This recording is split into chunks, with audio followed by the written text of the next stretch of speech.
Hi, everyone, and welcome to episode 40 of the Tick Bootcamp podcast. The title of today's interview is Thank God I'm a Country Boy, an interview with Mitch Webb. My name is Richard Johannesson. And I'm Matt Sabatello. Today's podcast guest is Mitch Webb. Mitch Webb is a 33-year-old self-described country boy from Durham, North Carolina. Until 7 years ago, Mitch Webb was living the American dream. He was married, working in corporate America, earning a substantial income, and he was being groomed to take over a successful family business. Mitch Webb's dream life quickly turned into a nightmare when he began to exhibit the symptoms of a tick disease. His illness was exacerbated when he and his wife moved into a historic house that contained black mold. Eventually, he was diagnosed with various illnesses, including Lyme disease, chronic fatigue syndrome, anxiety, and depression. Mr. Webb's health condition required him to take a break from the fast lane to attempt to heal his body.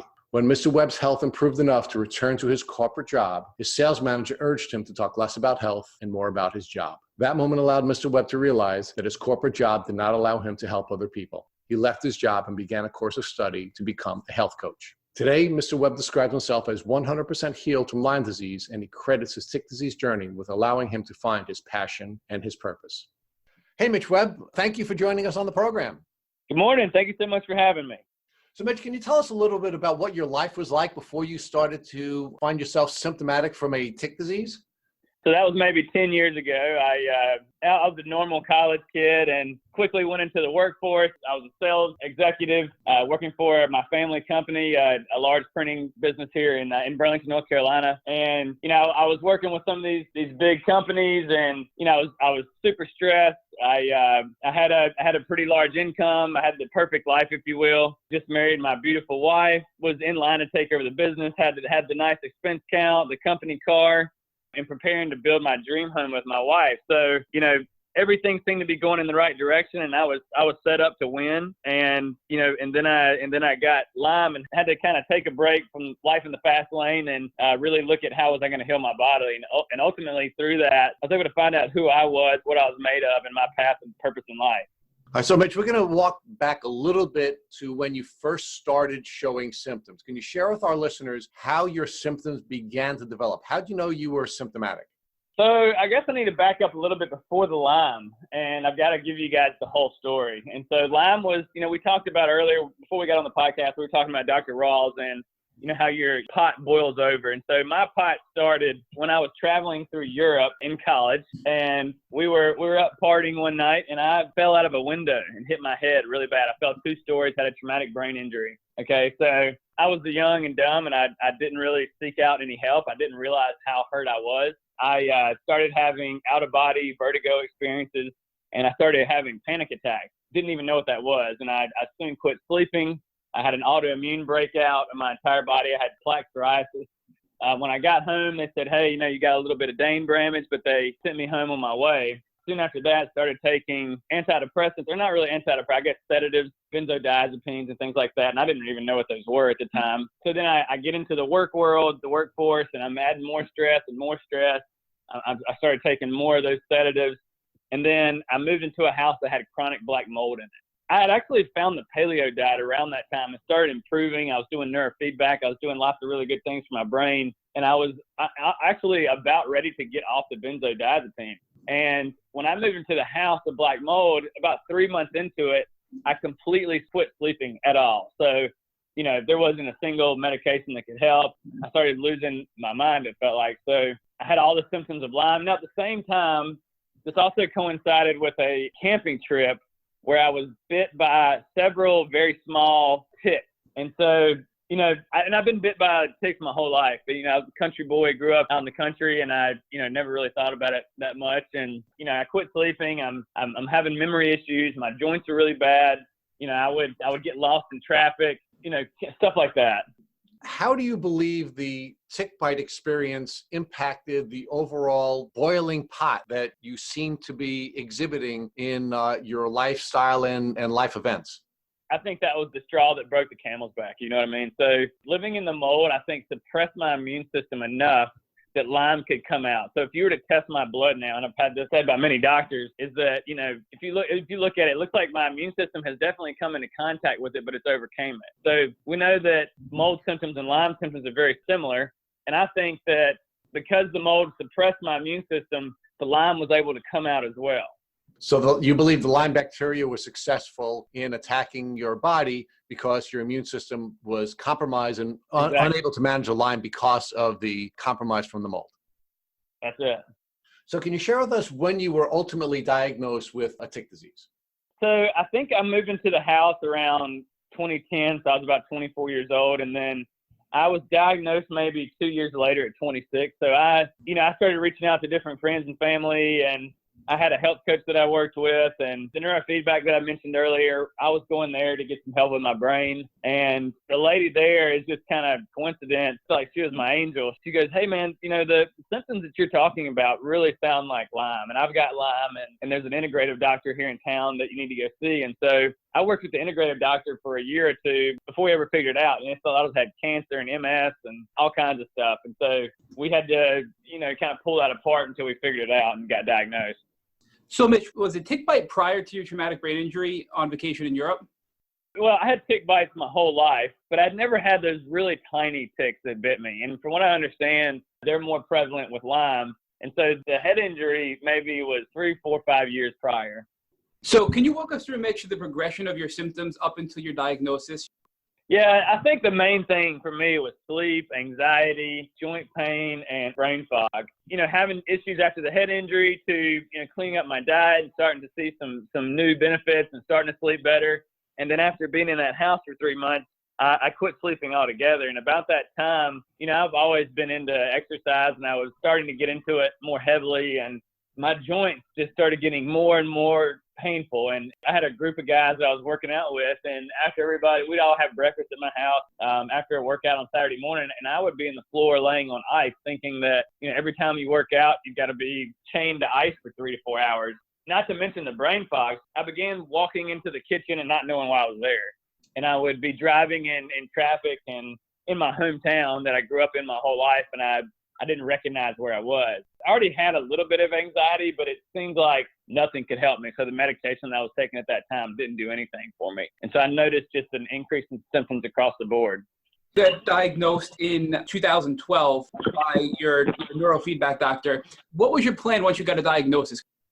I got the diagnosis and I began doing a series of herbal antibiotics. So I was taking, things like Cemento and Cat's Claw and Death Bio and these different herbal antibiotic tinctures where you would go up to 10 and down to 1. And, I remember thinking that one was gonna do it, and that, it was so bad the first time I did it, the die-off, the Herx reaction symptoms were so bad that, I figured, okay, this is only gonna happen once. And, I had to go through a series of those over the next 2 to 3 years, doing one a month, and some being, more stressful than others. And sometimes I get the feeling that maybe added a little bit too much stress to my body.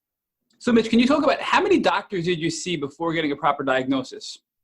I was going to my general practitioner who was clueless. I worked with a health coach who was, looking at my gut, and they kind of pointed me to somebody else. This neurofeedback lady just ended up being a really close friend, and ultimately she's the one that sent me to the integrative doctor. I went to the integrative doctor literally to help me get off of medication. I was saying, hey, I'm taking this stuff too often. I don't want to be handcuffed to this for the rest of my life, and I need your help. We had a really long conversation. It's probably a 3-hour intake, and they're like, we don't think you have anxiety. We think there's something deeper. There might be some Lyme, there might be some mold, heavy metals. I had prediabetes, non-alcoholic fatty liver. There's so many symptoms here that I think we need to dig into it a little bit more, and that's where we started. So were there any conclusive misdiagnoses that you were given prior to the ultimate Lyme diagnosis? Yeah, I would say that, one thing we said, your symptom cloud is so big that we can't really pin down exactly where this is coming from. And, if you're familiar with Dr. Dan Pompa, he talks just like Dr. Rawls. He talks about your cup and your cup's overflowing. And I think all of those symptoms and life circumstances were adding up to the big picture of what I was dealing with. Lyme was just a piece of that. What ultimate test did you get to diagnose you with Lyme? Was it a blood test? The one where you get the different bands. If you've got 2 bands positive, it indicates a positive. I'd like to learn more about your healing process. I was really into bulletproof coffee and the bulletproof diet.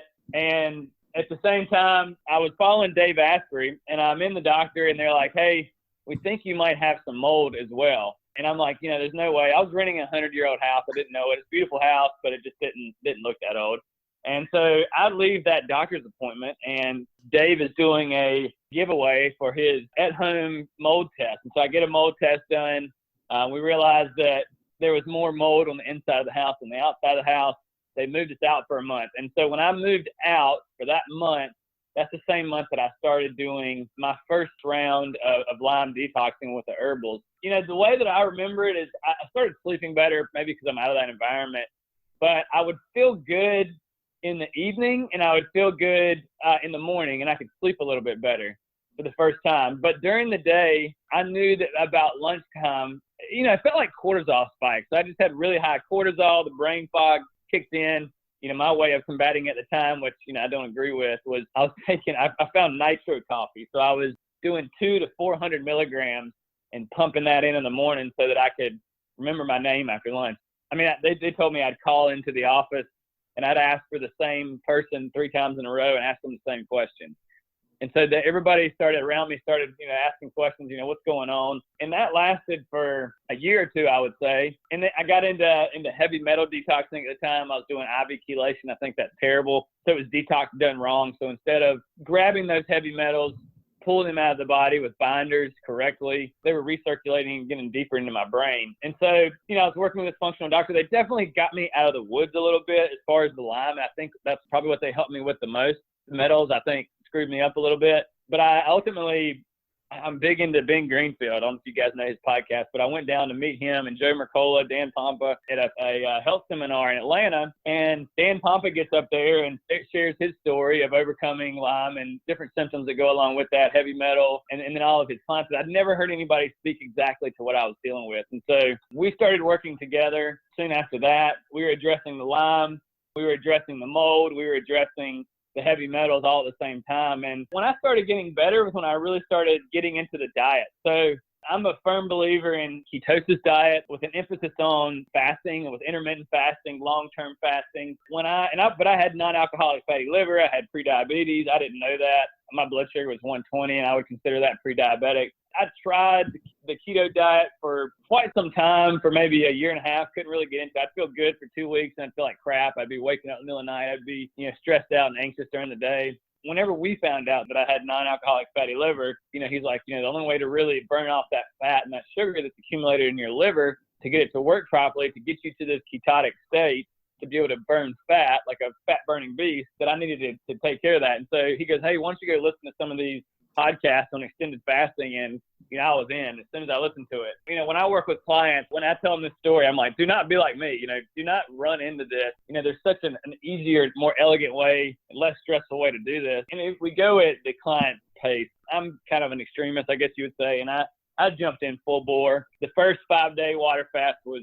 absolutely terrible. I didn't sleep at all. My heart was pounding through my chest. I didn't understand how to supplement with minerals and some things to look out for. The second one I got through, I think I did 7 days. And when I did that, I was able to make ketones for my own body now. And whenever I was able to get into ketosis and continued a fasting lifestyle with that, that's when I started feeling the most results. And at the same time, I was doing cycles.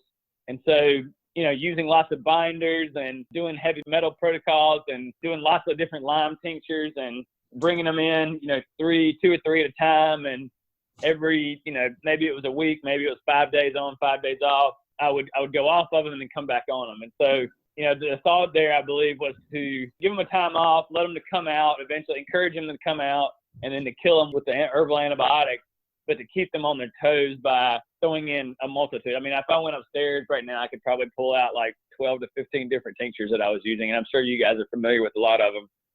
Can you talk a little bit more about the heavy metal detox and the mistake you made, and how eventually you learned what the proper way to do that is? Because many Lymies go through the same struggle, and I think it's important to know the right way to detox from heavy metals. When I first found out I had heavy metals, we were doing IV chelation. It was probably DMSA. And so I was going in for, you know, a day at a time, doing a couple hours of chelation.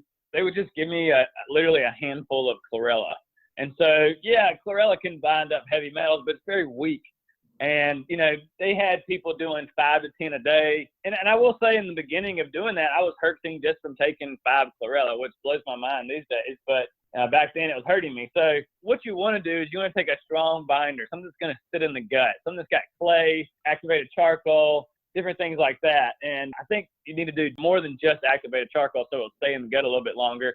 And you want to do it at nighttime. So when your body is going through, maybe it's recycling process, it's getting all the junk out in the middle of the night, you want to have something to catch, like a catcher's mitt in the gut, to catch and bind all of those metals. And I didn't have that. So if I don't have a catcher's mitt in my gut and I'm chelating tons of metals, basically they're going to recirculate deeper into my tissue.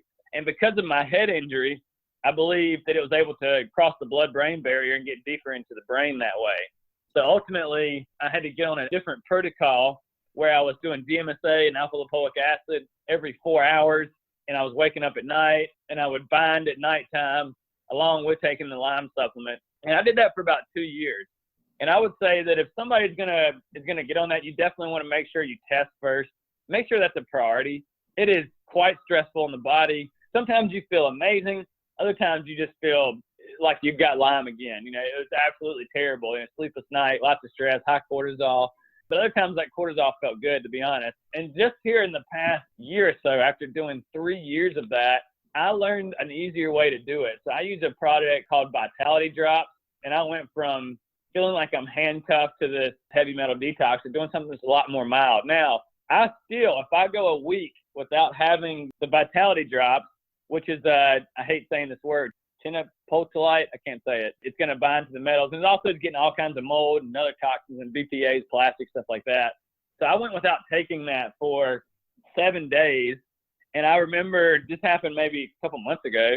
And I had a men's group that I was going to once a month. And, you know, we would share, you know, a homework assignment. I think we were talking about the blue zones. And so I had to come in and share my topic. And I hadn't been sleeping. I was feeling like I had my old symptoms come back.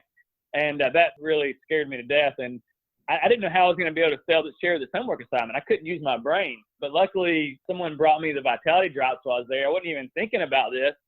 Took 20 drops, and I wouldn't shut up. I led the meeting. I couldn't quit talking. I got my brain again. And I was just so passionate to learn that. And, you know, I'm still on it today. So, Mitch, those are called Vitality Drops for our listeners? Vitality Drops, yes. What else did you do to treat your Lyme disease and manage your herxings? You know, I was also doing lots of liver gallbladder flushes. Funny enough, I'm actually preparing for one of those right now. I'll be doing a 7-day liver cleanse followed by a liver gallbladder flush at the end. Just because of all the toxins we're pushing through the liver, getting the Lyme, getting the mold, getting the heavy metals out, I felt like that was necessary. Other than doing the herbals, you know, I was doing lots of sauna, infrared sauna, red light therapy. I got really into cold. And so using cold, it really activates the vagus nerve, can reduce inflammation, so it helped my joint. There was a point I used exercise, high intensity exercise, and I used to pound my body. So if I was stressed, I felt like I needed to add more stress. And that was kind of my motto for many years. And then there was a point when I wasn't able to use exercise anymore. I had to really get into meditation. That's been one of the most transformative things. You know, going from a high school football meathead to a practicing monk, if you will, was quite the change for me. But you know, I use Wim Hof breathing through a breathing practice and a cold exposure is able to help people with lots of chronic illnesses. I really got into that because I couldn't work out. I was really into neurofeedback, so hooking up my brain and working on the different frequencies, acupuncture, the multi-day fasting, the ketosis. Amp coil is something that I've used recently. It has Rife technology, PMF, and a Tesla coil. That was very transformative. And then big on CBD. Obviously, I took a million supplements. I was doing IV brain detoxes, grounding, getting my bare feet on the ground, EFT, tapping, that kind of thing. Big into binaural beats. And then the mindset. The mindset was probably the biggest part. So, Mitch, can you explain what binaural beats is for our listeners? Binaural beats is you're going to have one frequency in one ear and another frequency in the other. So if I've got, 10 hertz in this ear and, I don't know, say I've got 30 in the other ear, your brain's not picking up the two frequencies, it's picking up in the difference. So my brain's going to go to that 20 hertz, and it's going to help me get into an associated brain state, whether that's alpha, theta, delta, and out of theta, which is your stressful brain frequency. And you also mentioned tapping EFT, which we're not familiar here at Tick Bootcamp. Can you explain what that is?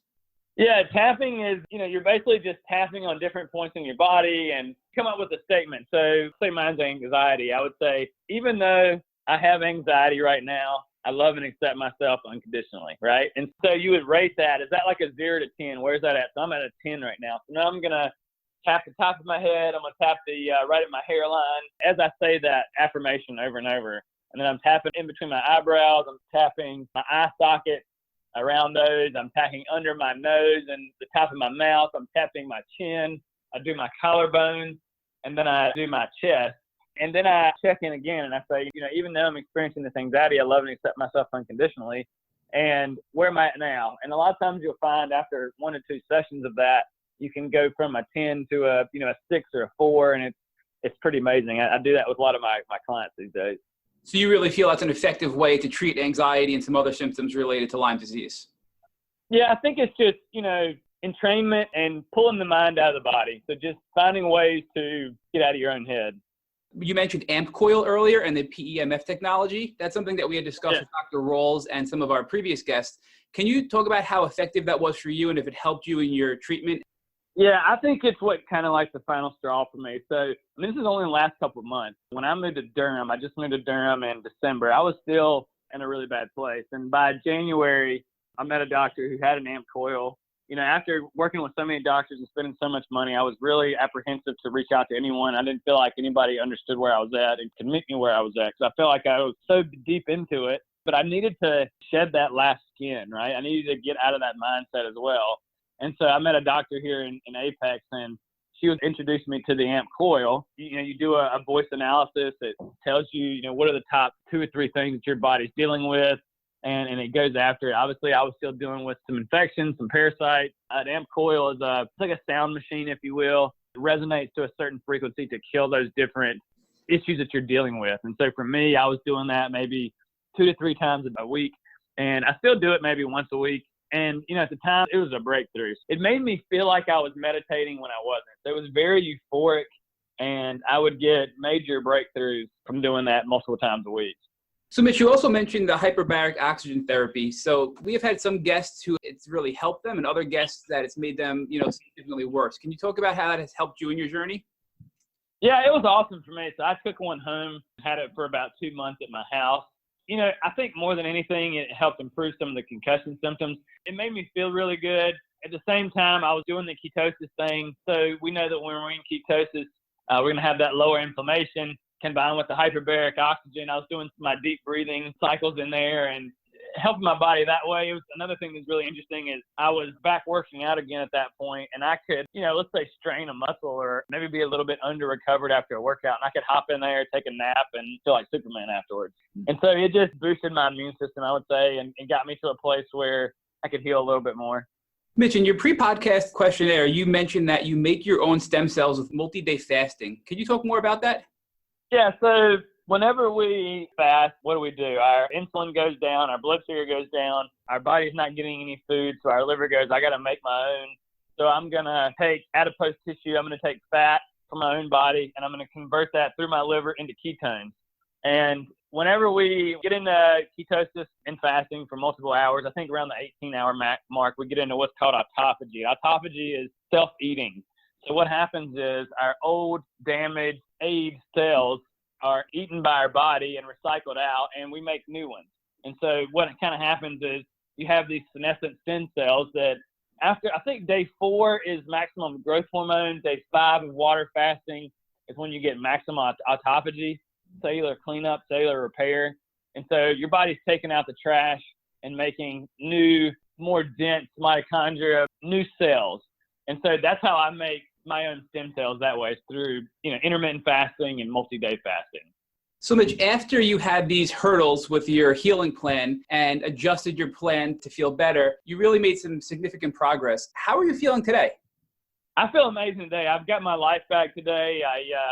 For the first time in 10 years, I'm sleeping again. I was just last night when you guys reached out to me, it was 10 o'clock and I was out past my bedtime. I was at a concert. I remember last night I was just standing there and I couldn't believe that I was at a concert and I was able to say yes last minute, and even saying yes to this podcast last minute. So, I put my life on hold for a long time and I'm finally getting that back. It's just really exciting to do things again. And now I feel like I have a duty. The reason I feel like I'm here is to help other people. And so, I went from working in the 9 to 5 corporate American job to open up my own health coaching practice. Every day I get to do what I love, and I get to see amazing people have amazing transformations, and that it's been amazing. So I'm doing so much better. So Mitch, can you talk about how that evolved and how you're helping others overcome the obstacles that you faced and not make the same mistakes that you faced? Yeah, it started by, going to the Lyme doctor. I would go and I would sit in the patient room and I'd see people in some really tough situations. And, I knew I was going through a lot too, but I never felt like I was going through as much as anybody else. I never really identified with Lyme that much. I didn't want to go on the forums. I didn't want to see other people's symptoms. I didn't want to put that in my head. I just wanted to focus on healing and helping my body any way I can. Like I said, I had lots of modalities and things that help. It's never one thing, it's everything. And so, I just wanted to give back even at that point, and I would be sitting in there and I could tell these people didn't want to talk. It just felt like crap. I felt that way too. And so I just started making small talk and, hey, how are you doing? What are you going through? Oh, I'm dealing with this. And I go, oh yeah, I felt like that too. You need to try this, this, and this. Have you tried a miracle bath? Epsom salt bath. Have you tried sauna? Have you tried cold exposure? Have you heard of this bulletproof coffee? Have you ever tried the ketosis diet? I would reach out to these people and I'd stay in touch with them. And, when I felt good, I'd call them and I'd try to give them some motivation. And ultimately they did the same thing. And that just really resonated with me. It filled me up, made me feel good. And I was really getting into the health stuff and I was learning as much as I could. I mean, I was probably listening to 4 or 5 podcasts a day at work. I remember my sales manager going like, hey man, can you talk a little bit less about health and talk a little bit more about your job?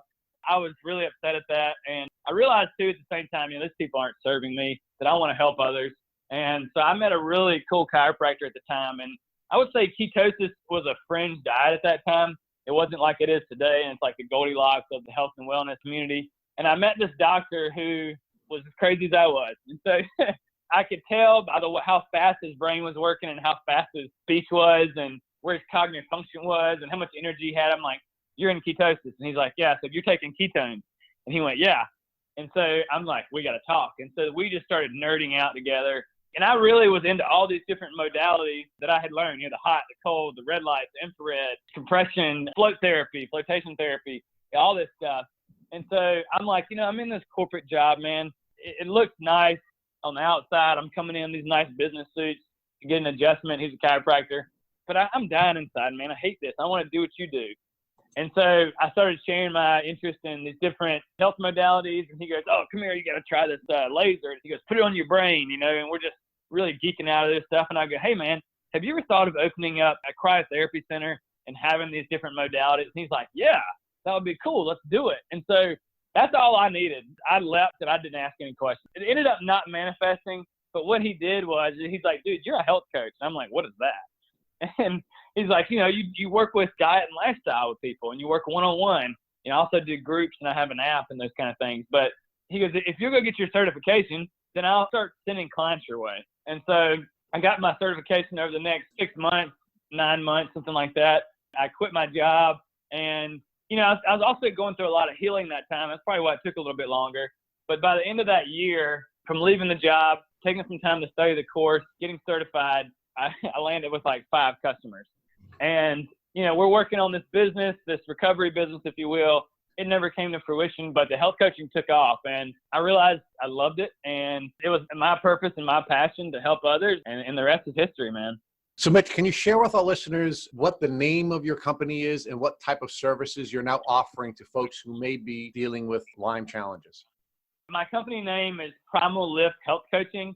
And so what that means is obviously I was into lifting at the time. The course that I took was primal, but it has a little bit deeper meaning than that. Using primal ancestral eating and lifestyle choices have helped humans for hundreds of thousands of years, our ancestors, applying those known modalities and applying that to the modern society where, we've got all this convenience and we've got food on every corner and we've got, fake food and all these things. I offer one-on-one coaching where I work with a select number of one-on-one executive coaching. And then I also have a group that I do. It's the same exact course. It's just at a discounted rate. So that way I can reach more people. And I also have an app that I do that's, even cheaper than that. If somebody just wants to follow some videos and go through it and doesn't need the one-on-one assistance. So Mitch, if one of our listeners was in the throes of their tick disease, what would you recommend that they do to begin a relationship with you? All you'd have to do is reach out to me on Instagram at Coach _Mitch Webb. send me an email. My email is k.mitch.webb, W-E-B-B, @gmail. Reach out. Let me know that you're interested.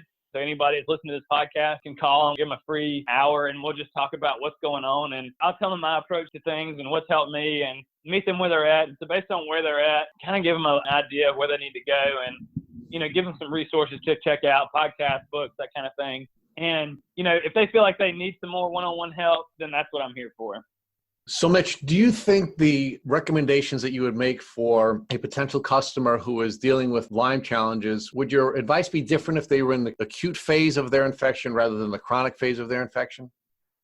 I think anything that we can do to manage stress and to work on the mindset of maybe looking at like the warrior's journey and realizing that we have a challenge ahead of us and we've got to rise to the challenge. Really, you've got to do everything perfect at that stage, but without stressing the body too much. So how can we reduce stress, reduce inflammation, clean up your diet? I think diet is such a strong treatment and a great place to start, but we've got to go slow and we've got to meet you where you're at. I have clients for the first week, we're just drinking clean water and putting some electrolytes in it and, getting our bare feet on the ground twice a day and getting out in the sun and, maybe doing some breathing exercises. A diet should taste good. And when I first started doing this, I would pinch my nose, make the nastiest smoothie with every superfood on the planet in there. And sure, that was probably beneficial, but it didn't have to be done like that. Food should be enjoyable. It should be fun. And you shouldn't be hungry and starving yourself either.